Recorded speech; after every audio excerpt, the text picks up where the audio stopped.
My coaching client, Laura, recently told me that she saved more money than she spent on my coaching because I helped her simplify and consolidate her tech stack. And now I want to do the same thing for you too. I have put out a free tool called the Tools Audit. It will help you determine what tools you use, how much you're paying, where you can consolidate and eliminate to simplify your small business tech stack. You can go to streamlined.fm/tools to get your free tools audit today. That's streamlined.fm/tools. I was thinking recently about how there's two types of work. The first is the type of work where repetition is beneficial. This could be cognitive training, like trying to memorize stuff, the idea of practicing a speech or public speaking, physical training, right? The more that you train, the better you'll get at something. Or other types of training, like emergency response training, for example. You can train your body to react a certain way in times of stress. The repetition here is the important part. The other type of work is the type of work where repetition is a hindrance. And this is the type of work that I specialize in helping solopreneurs eliminate. And that's what I want to talk about today. Hey, everybody. Welcome to another episode of the Streamlined Solopreneur. My name is Joe Casabona, and I help solopreneurs build one high leverage system so that they can step away from their business and take a vacation without bringing their laptop. Today, I want to talk about that type of repetition that hurts you. And it's not because I see it a lot, which I do, and it's not because it's directly related to some sort of lead magnet, which I guess it could be, but it's because I was sitting here today realizing that I am repeating a lot of my work. In the middle of last year, I had a pretty well-oiled system for moving from newsletter to published blog post to podcast episode. And I even took some of that and turned it into shorts, or the idea behind a short, and social posts. Now, my process has changed a lot since then. I actually found myself, instead of recording the podcast episode first or recording a short first, which is the beginning of the process, I would do the recording, get the transcript, turn it into some semblance of text that I would then massage into something that's actually good and make sure that the AI didn't editorialize anything, as it does. But lately I find myself writing more. I actually love writing the first draft. I have a blog post about this over on streamlinesolopreneur.com called "The First Draft is Where the Magic Happens." And you have to think about the problem when you write the first draft. When you don't just say, hey, I've given you everything I've ever written. I'm thinking about this. Give me a first draft. I think it should go the other way around, where you write the whole first draft and read through it a few times, and then AI is the copy editor that proofreads it for you.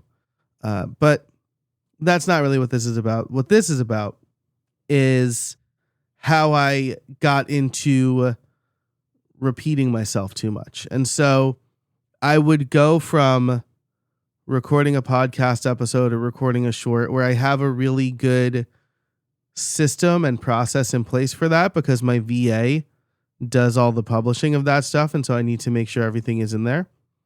And that would flow down to newsletter ideas for me.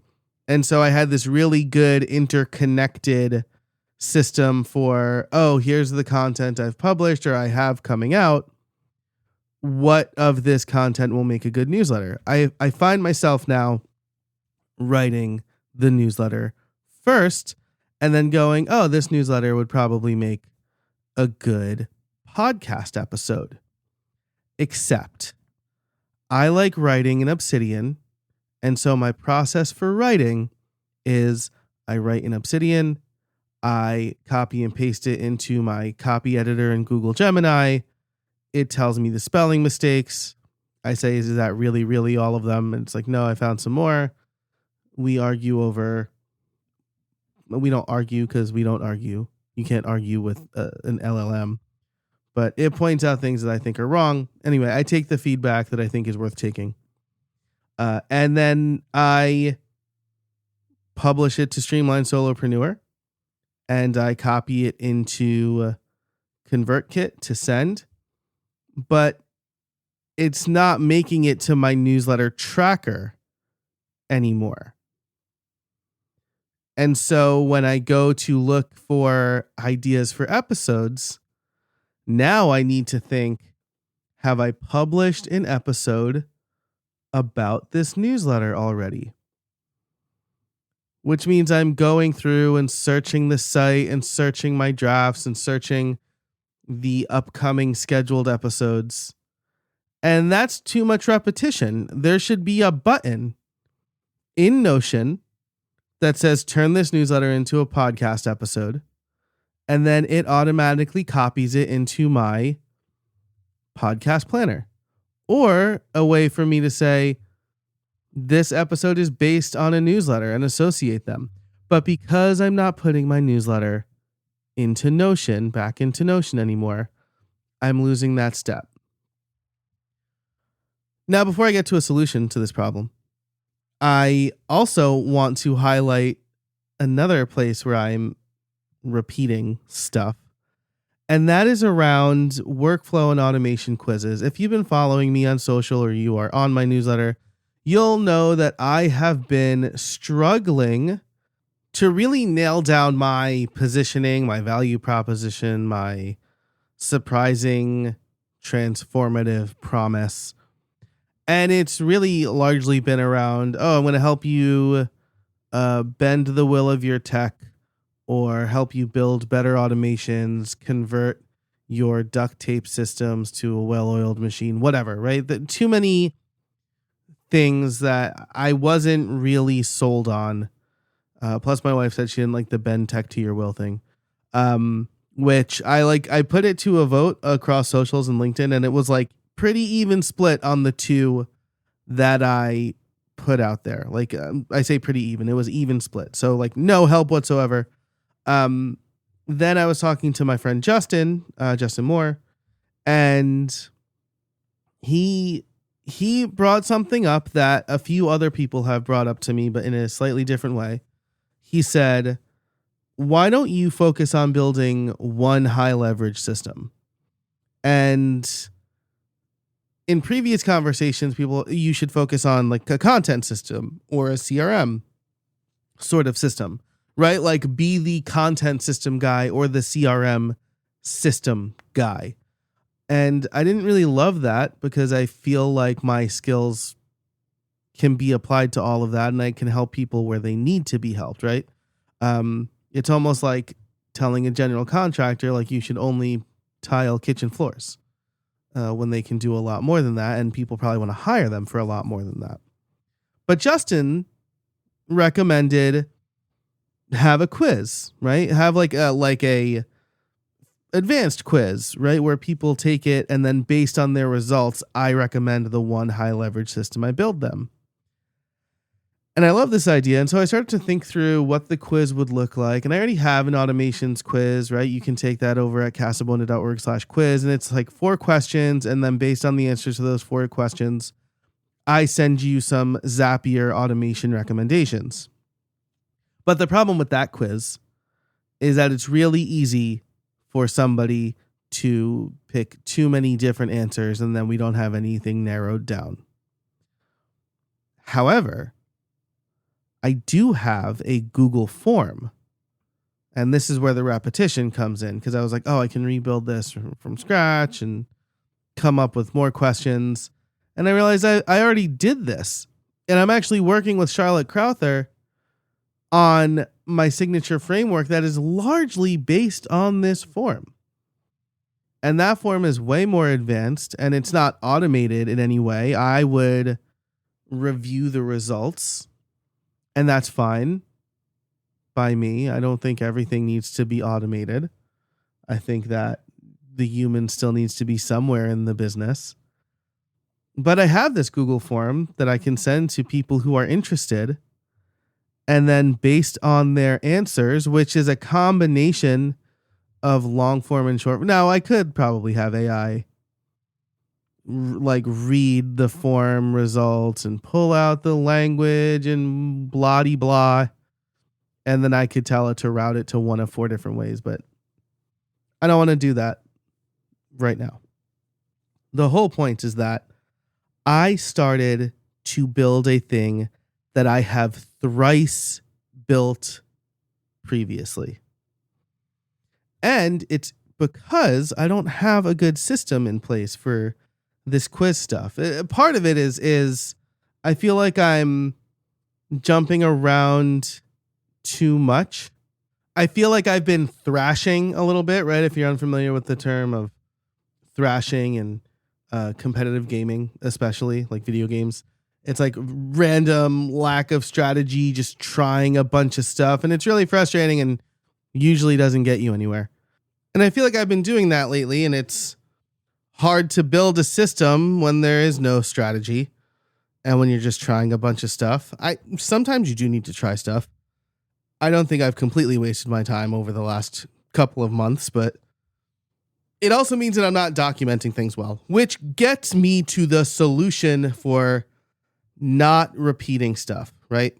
Because even in my analogy at the beginning of the episode, repetition for the sake of repetition may not get you anywhere, right? If you are lifting weights and you start at a bench press of 100 pounds and you never increase because you're not tracking how much you've been doing, then you're never going to get stronger. You'll plateau, and maybe that's fine. Maybe you don't want to be jacked. But the same thing goes with cardio, right? You want to continue to challenge yourself and adjust your workouts as your body adjusts to your workouts.